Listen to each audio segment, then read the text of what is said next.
అధ్యక్షులు వారందరూ ఈ రోజు మనతో మాట్లాడడానికి సిద్ధంగా ఉన్నారు. ప్రస్తుతం మనం ఒకసారి బండారు రామ్మోహన్ గారి దగ్గర వెళ్దాం. రామ్మోహన్ గారు, ప్రస్తుతం ఈ విషయంపై ఈ రోజు ఏ గ్రామ ప్రజలైతే తీర్మానాలు చేస్తున్నారో ఈ విషయంపై మీరు దీన్ని ఎలా తీసుకుంటారు, ఎలా దీన్ని విశ్లేషిస్తారు? జమీల్ గారు, మీకు అట్లాగే లక్ష్మీనరసింహారెడ్డి గారికి, అట్లాగే యాదవ్ గౌడ్ గారికి, రామచంద్ర గారికి, ముఖ్యంగా ఆ గ్రామ ప్రజల్లో ఉన్న హనుమంతుడు గారికి అందరికీ నమస్కారం. ఫోర్సైట్ టీవీ ప్రేక్షకులకు కూడా. 40 ఏళ్ల కింద సర్పంచ్ నేను, ఇవాళ కానీ నేను కాదు. కానీ మళ్ళీ పాత రోజులు గుర్తొస్తున్నాయి నాకు. ఎందుకంటే ఒక సామూహిక ప్రయోజనాల కోసం మాకు ఈ ఊరికి ఇది కావాలి అని చెప్పి ఓటు బహిష్కరిస్తామని డిమాండ్ చేయడం చాలా మంచిది అంటున్నాను.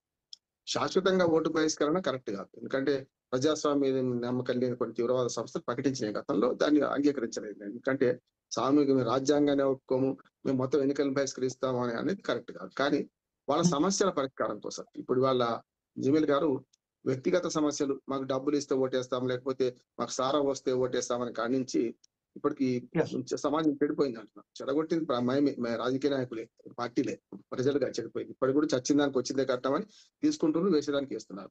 కానీ ఒక సామూహిక ప్రయోజనం, మాకు రోడ్డు కావాలి అని చెప్పి వాళ్ళు ఎన్నికలు బహిష్కరిస్తామంటే ఒక డిమాండ్ అన్నట్టు. అంటే ఇప్పుడు మనం చిన్నపిల్లలు తల్లిదండ్రులు ఏం చేస్తారు, నాకు ఇవ్వకపోతే చేతుల్లో ఉన్నది ఇసురు కొడతా అంటారు, అంతేనా కదా? ఇసురు కొట్టే ఉద్దేశం పగలగొట్టాలని కాదు, ఇదే అంతే. నా ఉద్దేశం అంటే మా ప్రజలకు నేను సంఘీభావం వ్యక్తం చేస్తున్నా. చాలా సార్లు మనకు ముదోల్లో మనకు 5 సార్లు నాకు ఫ్రెండ్ డాక్టర్ నగేష్ అని ఉండేవాడు. చాలా సార్లు ఆ ఊరు పక్క నుంచే పోయినా కనుక, ఆ పరిసరాలు తెలుసు కనుక, నాకు 100 సార్లు పోయినా కనుక నాకు తెలుసు. అక్కడ నిజంగానే ఆ సమస్య ఉన్నది. ఆ రోడ్ 2 కిలోమీటర్లు మెయిన్ రోడ్ నుంచి లోపలికి వెళ్ళడానికి ఆ రోడే బాగాలేకపోతే మరి కష్టం కదా. కుబీర్ మండలం నుంచి మనం 13 కిలోమీటర్లు ఉంటట్టుంది అది. అందుకని నేను ఏమంటున్నానంటే వాళ్ళ సమస్యల పరిష్కారం పట్ల ఆ ఓటు అనే ఆయుధాన్ని చూపెడుతూ మాకు ఈ సమస్యల పరిష్కారం కావాలని కోరడం చాలా కరెక్ట్ అంటున్నాను. పరిష్కారం చేయాల్సిన బాధ్యత ప్రభుత్వాన్ని. ఇవాళ కాంగ్రెస్ ఉండొచ్చు, మొన్నటిదాకా బీఆర్ఎస్ ఉండొచ్చు. రోడ్ అనే సమస్య నిన్న ఏడాది నుంచి రాలే కదా. అంతకుముందు కాంగ్రెస్ బీఆర్ఎస్ ఉన్నప్పుడు ఉన్నది, అంతకుముందు మళ్ళీ కాంగ్రెస్ ఉన్నప్పుడు తెలుగుదేశం ఉన్నప్పుడు ఉన్నది. కానీ రోడ్డు శాశ్వతం కాదు కదా, ఎప్పటికప్పుడు మారుతుంటది. కానీ వాళ్ళు రోడ్డు మీద చేస్తే నాకు అనిపించింది అంటే, అన్న వీడియో చూశాను నేను, మెయిన్ రోడ్ మీద చేసిండ్రు. దాంతో వెనుక మంచి బ్రహ్మాండ రోడ్ కనపడుతుంది, చేస్తున్నారు. దానికి కారణం ఏంటంటే ట్రాఫిక్ ఆపితేనే, అంటే ఎవరినైనా ఆపితేనే మా సమస్య సభ్య ప్రపంచం తెలుస్తుందని చేసిండ్రు. అది ఒక రకంగా మంచిదే అంటున్నాను. కానీ వాళ్ళ రోడ్డు దుస్థితిని కూడా ఆ వీడియోలో చూపెడితే బాగుండేది. ఇప్పుడు మనందరం కూడా, మన టీవీ ప్రేక్షకులు కానీ, మనం చూసే వాళ్ళకి కానీ, ఇప్పుడు వాళ్ళ లోపలికి రోడ్ ఎట్లా ఉంది, గుంతలు పడి ఉందా, ఎట్లా ఉందో దయచేసి నేను హనుమంతు గారిని కోరుతున్నాను.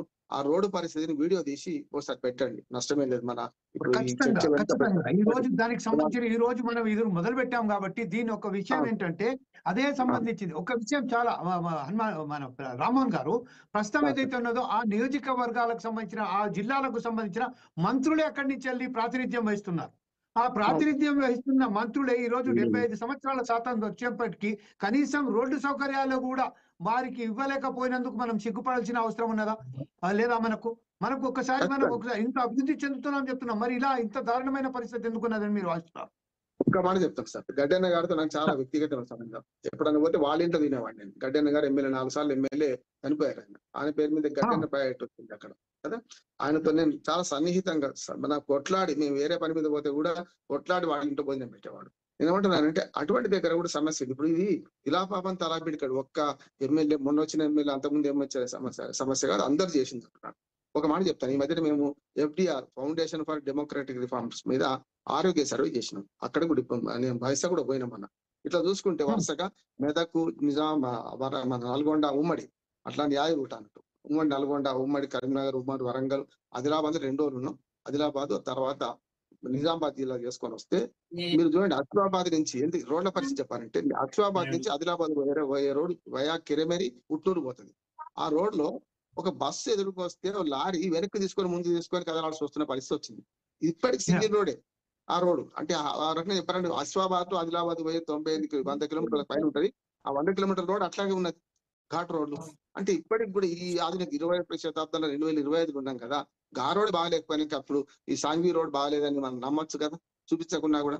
అందుకని ఆదిలాబాద్ జిల్లాలో కానీ అన్ని జిల్లాల్లో, అభివృద్ధి చెందిన జిల్లాల్లో కూడా గ్రామీణ రోడ్లు బాగాలేవు, స్పష్టంగా చెప్తున్నాను. ఎక్కడికి పోదామంటే ఎక్కడికి పోదాం. నేను చాలా తిరుగుతాను, నా సొంత కారు నేను డ్రైవింగ్ చేసుకుని తిరుగుతుంటా. కానీ ఎక్కడ కూడా మనకు రోడ్లు బాగాలేవు. కనుక దయచేసి ఈ ప్రభుత్వం ఇప్పుడైనా సరే, 18 నెలల్లో వచ్చింది కావచ్చు కానీ, గ్రామీణ రోడ్లకు మహాదశ తీసుకురావాలి. ఒకటి, వాజ్పేయి గారు చేయంగా అప్పుడు ఏమైందంటే స్వర్ణ చతుర్భుజి రావడం వల్ల మేము హైవేలు బాగుపడ్డాయి. హైవేల నుంచి Yes. బ్రహ్మాండంగా దూసుకుపోతాం. హైవే కిందికి దిగ్గానే గ్రామీణ రోడ్లు పోతే పనికి రాకుండా అవుతున్నాయి. రోడ్లు మొత్తం గుంతలే ఉంటున్నాయి కదా. దిగడానికి కూడా హైవేల మీద ఏం చేసిండ్రు జమీల్ ఒక మాట చెప్తాను. హైవే దాటంగానే హైవే నుంచి రోడ్డు లోపలికి పోవడానికి కొంచెం ఒక 50 మీటర్లు 100 మీటర్లు బాగా చేస్తుండ్రు. ఆ తర్వాత మొత్తం గుంతలు రోడ్లు ఉంటున్నాయి. ఇప్పుడు ఈ విషయంలో మాత్రం సాంఘి అంటే సంజీవని దానికి అసలు పేరు. సాంఘి విలేజ్ అంటే సంజీవని. అటువంటి సంజీవనికే ఇవాళ మరణ మృదంగా రాస్తున్నారు. వాళ్ళ ఊరు నుంచి గ్రామీణ రోడ్లను బాగు చేయకపోతే వాళ్ళందరం సర్పంచ్లు ఉన్నాం. నిజంగా అందరితో సంఘీభావం వ్యక్తం చేస్తూ చెప్తున్నాను. అన్ని జిల్లాల్లో ఇప్పుడు నల్గొండ అట్లే ఉన్నది, వరంగల్ అన్ని అట్లే ఉన్నాయి. మారుమూల ప్రాంతాలకు సరిగ్గా లేవు. ఇంకా ఆదిలాబాద్ జిల్లా ఇంకా వెనుకబడ్డది కనుక వాళ్ళ చైతన్యాన్ని ఒప్పుకుంటూ సాంఘీ విలేజెస్ ఏదో సంఘీభావంతో ఓటు బహిష్కరిస్తారని డిమాండ్ చేస్తున్నారు కదా. ఇది కేవలం పిల్లల అలక లాంటిదే. వాళ్ళకి రోడ్డు పోయండి, ఓట్లు అడగండి, ఖచ్చితంగా ఓట్లు వేస్తారు. ఎందుకేరు? అందుకనే దయచేసి మీ అందరితో మనం అనుమతి తీసుకొని దయచేసి మళ్ళీ నేను బయటకు రామన్ గారు ఇంకా కొద్దిసేపు ఇంకొకసారి మనం ఎప్పుడైతే మాట్లాడతాం అప్పటి వరకు కొంచెం ఉంటే బాగుంటుందని నేను మీతో ఒక రిక్వెస్ట్ చేస్తున్నాను. ఇదే విషయంలో ఒకసారి మనం సురవి యాదవ్ గారి దగ్గర ప్రస్తుతం ఈ సమస్య